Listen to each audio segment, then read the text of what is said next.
नमस्कार, मी Anushree Karandikar. Talk time या कार्यक्रमात तुमचं सगळ्यांचं मनापासून स्वागत.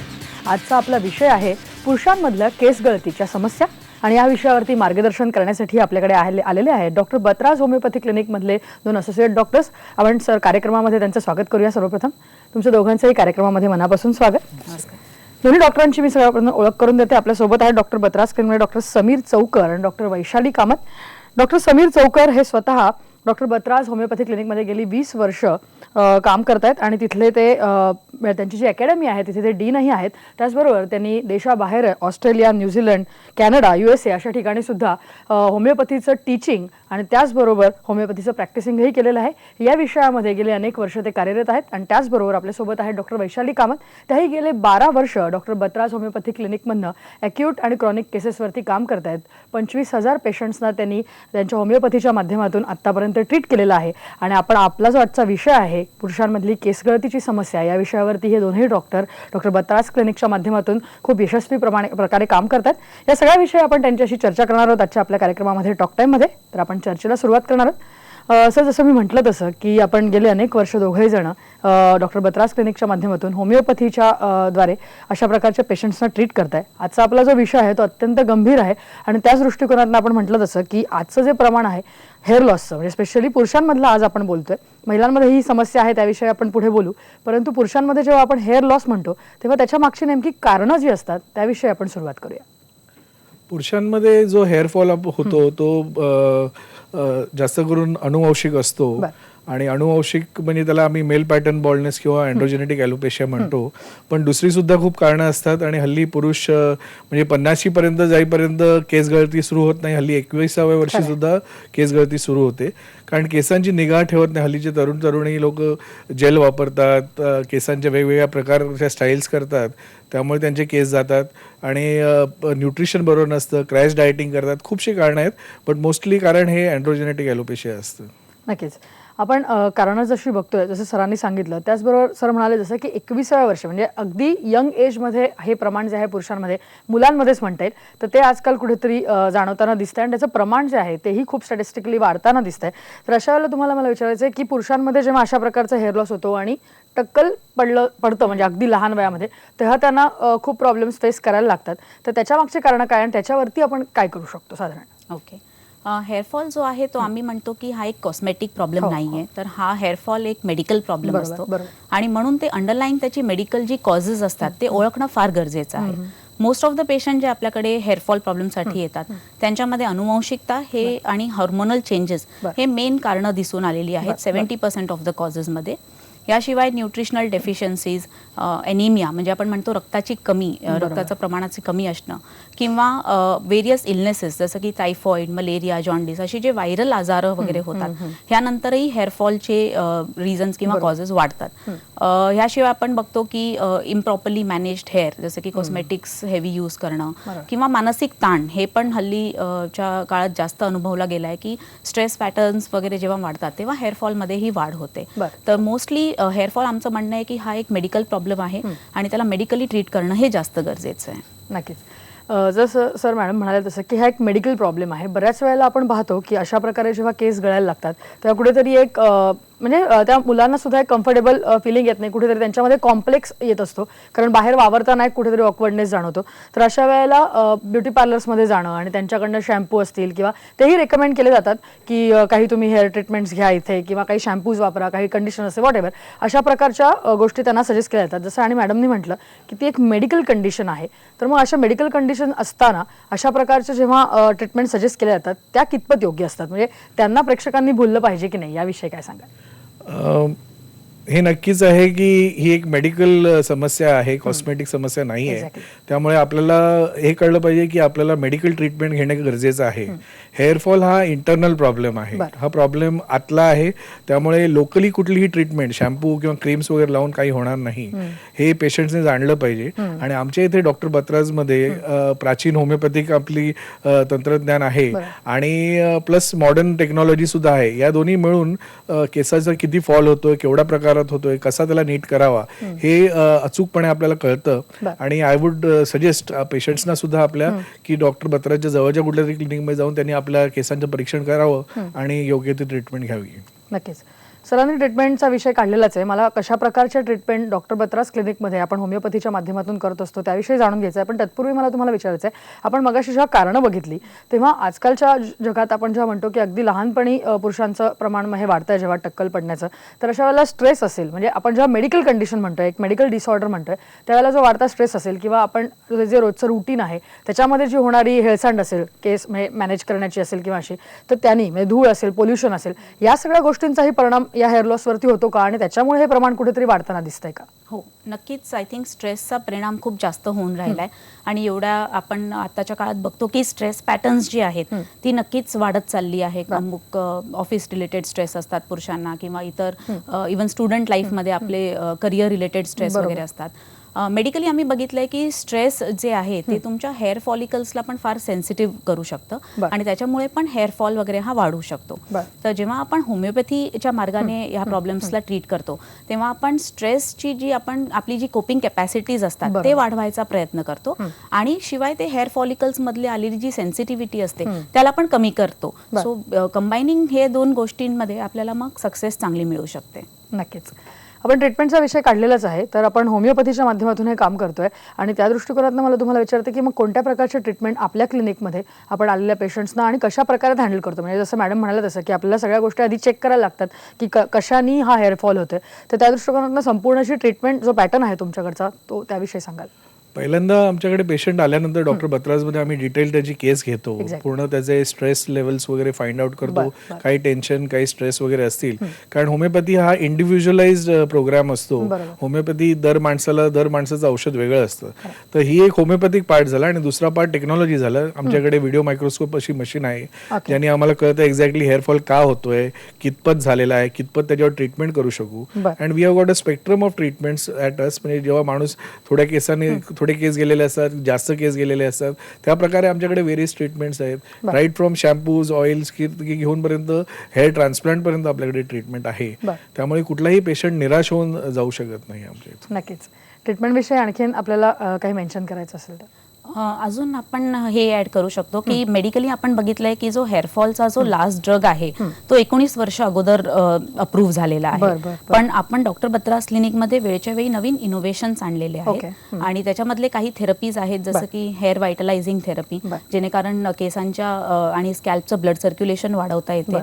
आमची फ्रेंच बेस्ड टेक्नॉलॉजी आहे ग्रो हेअर थेरपी म्हणून आणि कोरियन बेस्ड टेक्नॉलॉजी आहे स्टेम सेल थेरपी. तर या इनोव्हेटिव्ह थेरपीजच्या माध्यमाने आम्ही केसांची डेन्सिटी कशी इम्प्रूव्ह करायची ते पण पेशंट्सला गाईड करतो आणि ते जेव्हा आम्ही होमिओपॅथिक ट्रीटमेंट बरोबर कंबाईन करून देतो तर आम्हाला एक्सलंट रिझल्ट्स आलेले आहेत हेअर ट्रीटमेंट्समध्ये. नक्कीच. आपण ट्रीटमेंट पॅटर्न सांगितलं आणि जसं मी मगाशी म्हटलं तसं की बऱ्याचशा ही जी मुलं आहेत अशा म्हणजे या वयातली जी स्पेसिफिकली मुलं आहेत ती ट्रीटमेंट्सकडे हल्ली वळताना दिसतात. कारण ऑब्व्हियस रिझन आहे की अशा प्रकारे त्यांचं पण आयुष्य व्यक्तिमत्व घडवताना कुठेतरी हा बॉल्डनेस ऑकवर्ड होतो आणि त्यामुळे ही मुलं सुद्धा या ट्रीटमेंटकडे वळतात. तर अशा वेळेला त्यांच्या मनामध्ये थोडीशी भीती असते की ह्या प्रकारचे खरंच केस उगवतील का. म्हणजे मी एक सामान्य प्रेक्षकाचा प्रश्न म्हणून तुमच्यापर्यंत मांडते की त्यांना ही एक भीती असते की या एवढ्या कमी वयात आपले केस गेलेत किंवा म्हातारपणी समय अगदी 50च्या वयात सुद्धा जेव्हा केस असे अशा प्रकारे गेलेले असतात पूर्णपणे हे टक्कल जे पडलेलं असतं तर खरंच केसांची रिग्रोथ पॉसिबल आहे का, त्याविषयी काय सांगा? नक्कीच केसांची रिग्रोथ ही पॉसिबल आहे. जसं मी म्हटलं की बरेच आता इनोव्हेटिव्ह थेरपीज आलेले आहेत जेणेकरून आम्ही केसांची डेन्सिटी वगैरे वाढवू शकतो. मात्र हे फक्त डिपेंड करेल की तुम्ही किती लवकरात लवकर ट्रीटमेंटसाठी अप्रोच करताय ते महत्त्वाचं कारण ठरेल. कारण आपण पेशंटच्या केसांची व्यवस्थित डायग्नोसिस करून तो कोणत्या पॅटर्न बॉल्डनेसमध्ये आलाय, कितपत त्याची प्रोग्रेस झालेली आहे, त्यावर त्याची इंडिव्हिज्युअलिस्टिक ट्रीटमेंट आपण प्लॅन करून देतो. तर इथे सगळ्यात महत्त्वाचं म्हणजे तुम्ही लवकरात लवकर ट्रीटमेंट अप्रोच केली तर नक्कीच तुमचं हेअरफॉल रिडक्शन, डेन्सिटी कंट्रोल आणि डेन्सिटीमध्ये इम्प्रूव्हमेंट पण घडू शकते. नक्की.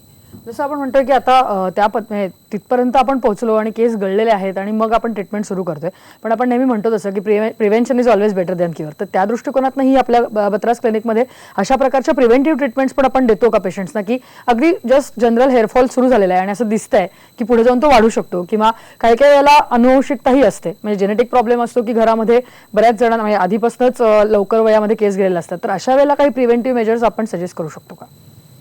प्रिव्हेंटिव्ह मेजर्स म्हणजे जेव्हा पेशंट आपल्याकडे येतो आणि आपल्याला हिस्ट्री घेताना कळतं की त्याच्या आई बाबांमध्ये हा प्रॉब्लेम आहे, कारण हे जीन्स फक्त बाबांकडनं नाही पण आईकडनं सुद्धा येऊ शकतात आपल्याला. आणि when we take family history किंवा पास्ट हिस्ट्री आपण घेतो तेव्हा आपल्याला कळतं त्याच्या बाबांमध्ये किंवा आजोबांमध्ये पण हा त्रास होता. And then we get a idea की त्याला आपण कशाप्रमाणे आपण प्रोग्रेस त्याचा थांबवू शकतो आणि त्याचा जो बॉल्डनेस आहे तो आपण प्रोग्रेसिव्ह जो आहे बॉल्डनेस त्याला प्रिव्हेंट करू शकतो. प्लस त्याला ऍडिशनल आपण डाएटमध्ये काय चेंजेस करायचे किंवा आपल्या औषधांमध्ये आपण त्याला काय चेंजेस करून देऊ शकतो आणि दस I think the hair fall can be prevented. आणि खूपशा वेळी डॉक्टर वैशाली पण म्हणाले आमच्याकडे ज्या टेक्नॉलॉजीज आहेत त्यांनी रिग्रोथ सुद्धा पॉसिबल आहे. म्हणजे prevention is also there and regrowth is also there. नक्की. आपण ज्या मेडिकल डिसऑर्डर म्हणतोय याच्यामध्ये तर बऱ्याच वेळा जसं तुम्ही मेन्शन केलं की काही काही वेळेला काही आपण ट्रीटमेंट घेतो, लॉंग टर्म ट्रीटमेंट असतात, ॲलोपॅथी असतील किंवा कुठल्याही प्रकारचे ट्रीटमेंट असतील, तर त्याचा साईड इफेक्ट म्हणून जो हेअर लॉस होतो किंवा तेव्हा जेव्हा जो हेअरफॉल सुरू होतो तर तो बऱ्याच वेळेला काही काळाने थांबतो, परंतु त्याची एक टेंडन्सी होते की तो होत राहतो किंवा काही वेळेला त्याचा इतका परिणाम होतो की बॉल्डनेस पण येऊ शकतो. तर मग अशा वेळेला या केसेसमध्ये सुद्धा रिग्रोथ किंवा आपल्याकडचे ट्रीटमेंट्स पॉसिबल असतात का, म्हणजे अशा पेशंट्सना? हो, नक्कीच. म्हणजे कोणत्याही प्रकारच्या आयदर व्हायरल इलनेसेसनी किंवा अमुक लॉंग टर्म मेडिकेशन्सनी झालेला जो हेअरफॉल असतो त्यालाही आपण होमिओपॅथिक मेडिसिन्सने कंट्रोलमध्ये आणू शकतो. आणि एकदा होमिओपॅथिक मेडिसिन्सने तुमचा अंडरलाईंग फॅक्टर ॲड्रेस झालेला आहे आणि हेअरफॉल म्हणजे केसांचं गळणं कंट्रोलमध्ये आलेलं आहे, त्याच्यानंतर आपण हे जे नवीन टेक्नॉलॉजीज आहेत त्याचा यूज करून नक्कीच त्याच्यामध्ये रिग्रोथ आणू शकतो. मेन आहे की तुमचं मूळ बंद नाही झालं पाहिजे. अगर मूळ बंद नाही झालेलं आहे तर टेक्नॉलॉजीज लवकरात लवकर आपण यूज करून रिग्रोथ करू शकतो. समजा कोणत्याही कारणाने अमुक मुळं बंद झालेली आहेत तर मग त्याच्यासाठी आपल्याला हेअर ट्रान्सप्लांट ह्या पद्धतीचा पण उपयोग करून हेअर ग्रोथ करता येतो. नक्कीच. मला वाटतं पुरुषांमधली जी केस गळतीच्या समस्या आहेत त्यातल्या बऱ्याचशा ज्या महत्त्वाचे प्रश्न आहेत त्यांना तुम्ही आन्सर केलं आहे. आपल्या सगळे प्रश्नही येतील, त्यालाही आपल्याला उत्तर द्यायची आहेत. आपण ही चर्चा इथे चालू ठेवणार आहोत, परंतु इथे वेळ झाली एका छोट्याशा ब्रेकची. तुम्ही कुठेही जाऊ नका, पाहत राहा फक्त IBN लोकमत.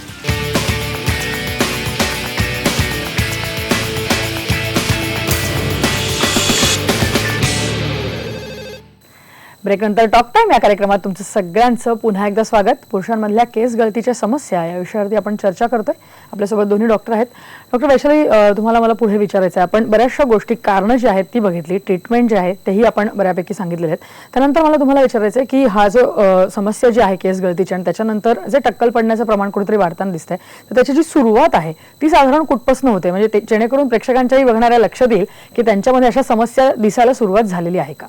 हा एक फारच इम्पॉर्टंट क्वेश्चन आहे, कारण जसं आपण आधी डिस्कस केलं की केस गळतीचे जे प्रॉब्लेम आहेत त्याला जितक्या लवकरात लवकर आपल्याला ॲड्रेस करता येईल त्याचं ट्रीटमेंट किंवा क्युअर इझिली पॉसिबल आहे. सो आपण जनरली बघतो की पुरुषांमध्ये हेअरफॉलला एक पर्टिक्युलर पॅटर्न असते. सुरुवात त्याची हेअरलाईन रिसिडिंगनी होते, म्हणजे हे पुढचे केस मागे जात जातात आणि हळूहळू हे टॉपच्या पोर्शनला टक्कल दिसायला लागतं. हळूहळू ते दोन्ही गोष्टी मीट होऊन एक M-शेप्ड पॅटर्न बॉल्डनेस होते.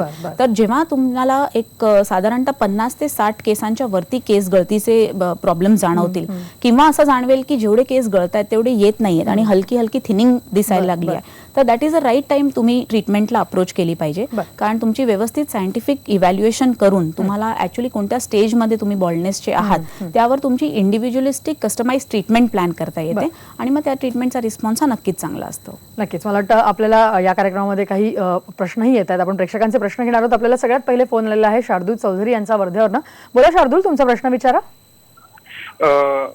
माझं वय 26 वर्ष आहे. मला केस गळतीचा त्रास आहे. मी बऱ्याच डॉक्टरांना दाखवलं पण माझ्या फॅमिलीमध्येही केस गळतीचा प्रॉब्लेम असल्यामुळे बरेच लोक बोलली की त्याची ट्रीटमेंट होणार नाही. म्हणून मला जरा विचारायचं होतं की ट्रीटमेंट पॉसिबल आहे का? नक्की नक्की, काय सांगाल शार्दूल? 100% तुझी ट्रीटमेंट करू शकतो आपण. आणि तुला जो प्रॉब्लेम आहे त्याला आम्ही अँड्रोजेनेटिक ॲलोपेशिया म्हणतो आणि हा अनुवंशिक प्रॉब्लेम आहे. आणि जरी अनुवंशिक असला तरी द गुड न्यूज इज की ट्रीटेबल आहे आणि आपण होमिओपॅथीनी आणि बाकी टेक्नॉलॉजीजनी तुझा हेअरफॉल प्रोग्रेस, आपण तुझा जो फॉल आहे त्याचा आपण थांबवू शकतो आणि व्हेरियस डाएट्स वगैरे आम्ही तुला देऊन नक्की तुला ट्रीट करू शकतो. डॉक्टर बत्राजमध्ये आमच्याकडे अशी टेक्नॉलॉजी आहे आणि होमिओपॅथी दोन्ही एकत्र आहेत, जेणेकरून आम्ही तुला ट्रीटमेंट देऊ शकतो चांगली. नक्की. आपण पुढचा फोन घेणार आहोत. आपल्यासोबत समीर आहेत मुंबईवरनं. बोला समीर, तुमचा प्रश्न विचारा. बोला समीर, प्रश्न विचारा. समीर यांच्याशी आपला संपर्क आता होत नाही. जसं सरांनी म्हटलं तसं की आपण अशा प्रकारचे ट्रीटमेंट्स देऊ शकतो. पुढे जाऊन मला तुम्हाला विचारायचं आहे की पुढचा जो येणारा काळ आहे आता ती पावसाची सुरुवात होते आणि अशा वेळेला पावसाळ्यामध्ये सुद्धा केस गळतीचं प्रमाण म्हणजे जसं आपण म्हणतो की सीझन चेंज झाल्यानंतर सुरू होतं तर पावसाळ्यात त्याचं प्रमाण जास्तीत जास्त दिसून येतं. तर अशा वेळेला कशा प्रकारची काळजी जी आहे ती घेतली पाहिजे? पावसाळ्यांमध्ये हा हेअरफॉल प्रॉब्लेम हा जनरली जास्त जाणवतो आणि हे सायंटिफिकली पण प्रूव्हन आहे. पाण्यामध्ये क्लोरीनचं प्रमाण जास्त असतं आणि त्याच्यामुळे केस गळतीचे प्रॉब्लेम्स हे वाढतात. शिवाय वातावरणातली जी ह्युमिडिटी असते त्याच्यामुळे पण केस ड्राय आणि ब्रिटल होतात आणि ब्रेकेजमुळे पण हेअरफॉल वगैरे होऊ शकतो. तर प्रत्येकाची जी केसांची टाईप आहे ते ओळखून त्याला एक व्यवस्थित हेअर केअर रेजिमेन प्लॅन करण्यात येते की तुम्ही किती फ्रिक्वेंटली शॅम्पू वापरावा, कंडिशनिंग करावं, ऑइलिंग करावं किंवा नाही करावं, हे डिटेल तुमच्या हेअर टाईप प्रमाणे तुम्हाला प्लॅन करण्यात येते. पण सगळ्यात महत्त्वाचं म्हणजे तुम्हाला अगर हे सीझनल व्हेरिएशन्स कंट्रोलमध्ये आणायचे असतील तर तुम्ही एक long term proper homeopathic treatment करावी, जेणेकरून हे पावसाळ्यातले होणारे हेअरफॉलचे फ्लक्च्युएशन्स आहेत त्याला आपण परमनंटली कंट्रोल करू शकतो. नक्कीच. आपण जसं सीझन मध्ये आता आपण म्हटलं की आपण पावसाळ्याचा सीझन घेतला त्याच्यामध्ये अशा प्रकारचा त्रास होतो, पण बऱ्याच वेळेला आता पावसाळ्यानंतर सुद्धा थंडी सुद्धा येते तेव्हा सुद्धा केस खूप ड्राय होण्याचं प्रमाण जे आहे ते कुठेतरी वाढतं. किंवा अशा वेळेला मला हे तुम्हाला विचारायचं आहे की जेव्हा कोंड्याचं प्रमाण वाढतं म्हणजे ड्राय एकदा झाल्यानंतर स्किन ड्राय झाल्यानंतर कोंड्या होण्याचं प्रमाण वाढतं आणि या सगळ्याचा जो परिणाम आहे तोही हेअर लॉस वरती होतो का आणि तो जो परिणाम आहे तो लॉंग लास्टिंग असतो की तात्पुरता असतो, त्याविषयी काय सांगा? वेदर रिलेटेड जे कोंडा होतो जसं की विंटर्स मध्ये जो ड्राय डॅन्ड्रफ वगैरे होतो तो एखाद वेळेस खूप जास्त लॉंग लास्टिंग नसू शकतो. पण कोंडा हा जो प्रॉब्लेम आहे त्याची व्यवस्थित चाचणी करून घेणं हे इम्पॉर्टंट आहे. कारण बऱ्याच वेळेला तो साधा कोंडा नसून एखादं स्कॅल्पचं इन्फेक्शन पण असू शकतं, ज्याला आपण सिबॉरिक डर्मटायटिस किंवा स्कॅल्प सोरायसिस म्हणतो. तर त्याचं व्यवस्थित निदान करून जेव्हा आपण ट्रीटमेंट वगैरे करतो तर कोंड्यासोबत होणाऱ्या हेअरफॉल प्रॉब्लेम्सला पण कम्प्लिटली आपण ट्रीट करू शकतो. नक्कीच. आपण पुढचा फोन घेणार आहोत. आपल्यासोबत समीर शेंद्रे आहेत मुंबईवरनं. बोला समीर, तुमचा प्रश्न विचारा. नमस्कार, माझं नाव समीर शेंद्रे, मुंबईवरनं बोलतोय. बोला. नमस्कार. माझं वय 28 वर्ष आहे, पण माझे 28 वर्षामध्ये देखील आता एवढी केस गळत आहेत की अक्षरशः म्हणजे साधं असं पाणी लावून हात जरी असं शिंकाडलं तरी पण केस अशी हातामध्ये थोडीफार येतात. तर मग त्यावरती पण काय उपाय करू शकतो? बरं, ठीक आहे. समीर, तुम्हाला डेफिनेटली ट्रीटमेंट चांगली आपण करू शकतो. 28 वर्षाच्या वयाला हे प्रॉब्लेम फारच तुम्हाला कमी वयात होतोय आणि म्हणून ह्याची लवकरात लवकर तुम्ही ट्रीटमेंट करून घ्यावी हे इम्पॉर्टंट आहे. तुमचं जे वयोगट आहे ते आपण जनरली अँड्रोजेनिक एलोपेशिया म्हणजे हेअर हॉर्मोनल प्रॉब्लेम्समुळे होणारे हेअरफॉलच्या वयोगटात आपण टाकतो. पण या हॉर्मोन्सशिवाय अजून कारणं असू शकतात, जसं की तुम्ही अगर तुमची केसांची मॅनेजमेंट व्यवस्थित नाही केली, एक्सेसिव्ह हेअर जेल्स वगैरे, रॉंग टाईप ऑफ शॅम्पूज किंवा मानसिक ताण वगैरे तसं काय अनुभवलं असेल तर त्याच्यामुळे पण हेअरफॉल होऊ शकतो. माझं असं त्यांना मत आहे की त्यांनी लवकरात लवकर आमच्या एका जवळच्या डॉक्टर बत्रास क्लिनिकमध्ये व्हिजिट करावी. त्यांची व्यवस्थित स्कॅल्पची एक्झामिनेशन करून, मेडिकल इव्हॅल्युएशन करून त्यांना ट्रीटमेंट दिल्यावर नक्कीच हेअरफॉल प्रॉब्लेम हा कमी होऊन जाईल. नक्कीच. मला वाटतं आपण छान उत्तरे देतोय प्रेक्षकांना आणि त्यांनाही समजून येत असेल की कशा प्रकारे त्यांनी याचं गांभीर्य लक्षात घ्यायला पाहिजे. या विषयावरती आपण चर्चा सुरू ठेवणार आहोत, परंतु इथे वेळ झाली एका छोट्याशा ब्रेकची. तुम्ही पाहत राहा फक्त आयबीएन लोकमत.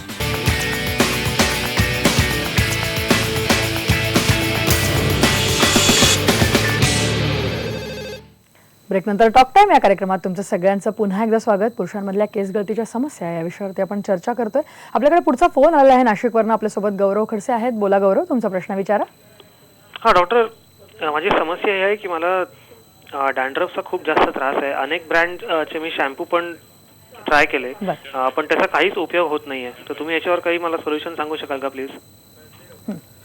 गौरव, आताच डॉक्टर वैशाली यांनी सांगितलं डॅन्ड्रफ हा इंटरनल प्रॉब्लेम आहे आणि लोकल प्रॉब्लेम सुद्धा आहे. पण कुठलेही शॅम्पू यूज करून चालणार नाही. मार्केटमध्ये खूप शॅम्पूज मिळतात आणि खूपसे प्रॉमिसेस देतात की आम्ही डॅन्ड्रफ क्लिअर करू, पण डॅन्ड्रफ ही एम्बॅरेसिंग किंवा लाजिरवाणी समस्या आहे. आपण जेव्हा काळे कपडे घालतो तेव्हा आपल्या